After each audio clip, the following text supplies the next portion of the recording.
গামিলা নবীন সংঘের উদ্যোগে স্বেচ্ছায় রক্তদান শিবির লালগোলায়। দেখুন সেই ছবি আমাদের এবি নিউজ বাংলার পর্দায়।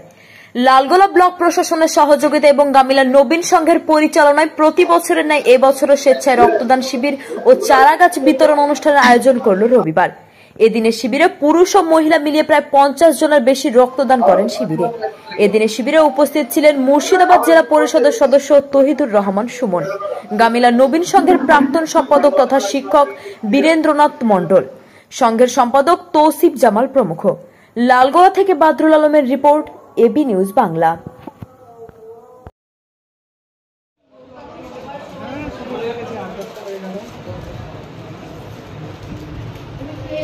রক্তদান তো সবে শুরু হয়েছে এবং চলছে, অনবরত আসছে একে একে, সেইভাবে যে যেমন আসছে দিচ্ছে।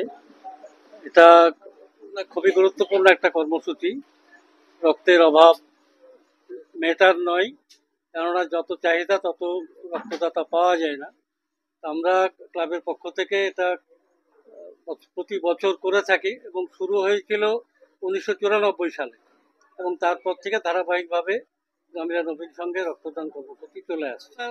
বাড়ানো ছাড়া উপায় নেই। এর জন্য রক্ত দিলে ক্ষতি হয় কিনা, কারা রক্ত দিতে পারে, বয়স ইত্যাদি যে বিষয়গুলো আছে, সেই বিষয়গুলো সম্পর্কে রক্তদাতাদের অবহিত করা দরকার। এবং এইটা আমরা সেই 94 থেকে শুরু করে এখনো পর্যন্ত এই প্রচারটা করে যাচ্ছি। ভয় একটা ব্যাপার মানুষের ভেতরে থাকেই, কিন্তু যারা একবার দিয়েছে তার পরবর্তীতে তাদেরকে আর বোঝাতে হয় না। এটা অ্যাওয়ারনেসের দরকার। আমরা সেই কাজটা চালিয়ে যাচ্ছি এবং আগামী দিনে এটা আরো নিশ্চয়ই বাড়বে আর কি। এখানে কি শুধু পুরুষেরা রক্ত দেয় না মহিলা? না, পুরুষ এবং মহিলা উভয়ই দেয়। আমার নাম বীরেন্দ্র কুমার মণ্ডল। গত বছর এখানে 99 জন রক্ত দিয়েছিল, আর এই বছরে এখন তো চলছে, শেষ পর্যন্ত দেখা যাক কতদূর। বর্তমান পরিস্থিতিতে বর্তমানে রক্তদানের যে চাহিদা মানুষের মধ্যে এসছে, মানুষ স্বেচ্ছায় কিন্তু রক্তদান করছে। কোনটা ভেবে? কারণ প্রত্যেকটা ব্লাড ব্যাংকে দেখলে রক্তের একটা সংকট আছে।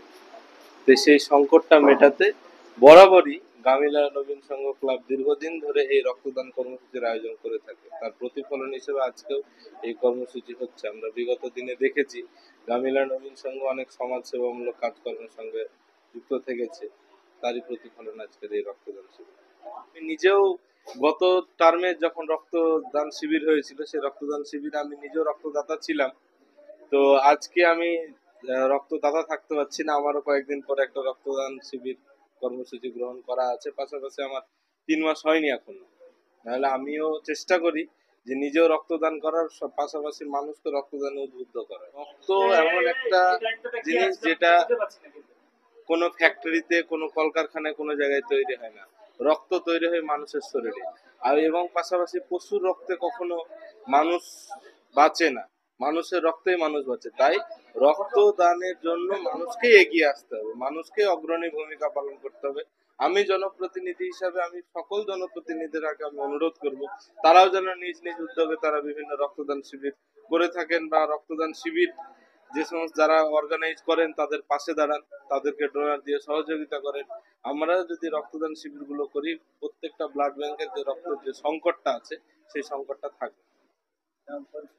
নাম মোহাম্মদ তৌহিদুর রহমান সুমন, সদস্য গামিলা নবীন সংঘ মুর্শিদাবাদ জেলার একটি গুরুত্বপূর্ণ স্বেচ্ছাসেবী সংগঠন।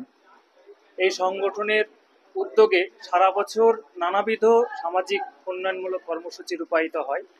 প্রত্যেক বছরের জুলাই মাসে আমরা এই রক্তদান কর্মসূচি করে থাকি। এবছর আমাদের এই কর্মসূচি হচ্ছে এবং আমরা এলাকার মানুষের একটা যথেষ্ট ভালো সাড়া পেয়েছি।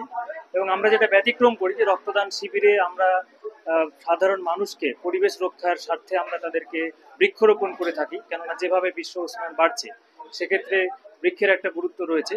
পাশাপাশি আমরা দেখি যে আমাদের এই সংগঠনে অনেক যুব সমাজ যারা প্রথমবার রক্ত দেয়, সেই সমস্ত যুব সমাজ আসে। এছাড়াও আমাদের এখানে অক্সিজেন সিলিন্ডার রয়েছে, যেটা আমরা সমগ্র লালগোলা এবং ভগবানগোলা ব্লকের অনেক মানুষের কাছে এই পরিষেবা দিয়ে থাকি। এছাড়া আমরা ব্লকের কৃতি ছাত্রছাত্রীদের আমরা পরিষেবা দিয়ে থাকি এবং এখানে আমাদের ফুটবল, ক্রিকেট এবং ফুটি এই 3টি একাডেমি চলছে। সারা বছর ধরে আমরা নানাবিধ কর্মসূচির মধ্যে দিয়ে আমাদের এই সংগঠন 50 বছর ধরে এগিয়ে চলেছে। নানান উপকারিতা রয়েছে।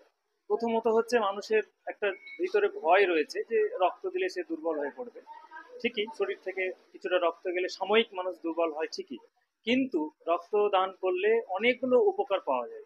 সেক্ষেত্রে তার রক্তটা টেস্ট হয়, সেক্ষেত্রে কোনো প্রবলেম আছে কিনা সেটা ধরা পড়ে। সবচেয়ে বড় কথা হচ্ছে যে একজনের রক্তে অন্তত পক্ষে 3 জন মানুষ কিন্তু তারা এই রক্তদানের মাধ্যমে বাঁচাতে পারে। স্বাভাবিকভাবে আমরা সমস্ত আহ, মানুষদেরকে, বিশেষ করে যুব সমাজ এবং যারা রয়েছে তাদেরকে আমরা অনুরোধ করব যে যেহেতু রক্ত কৃত্রিম ভাবে তৈরি করা সম্ভব হয় না, সুতরাং প্রত্যেকেই যেন এই রক্তদানে এগিয়ে আসে, ভয় ভীতি ভেঙে যেন এগিয়ে আসে, অন্তত পক্ষে বছরে একবার যেন তারা রক্ত দেয়, সেই বিষয়ে আমরা যুব সমাজকে অনুরোধ করবো। নাম মোহাম্মদ তৌসিফ জামাল, সম্পাদক গামিলা নবীন সংঘ।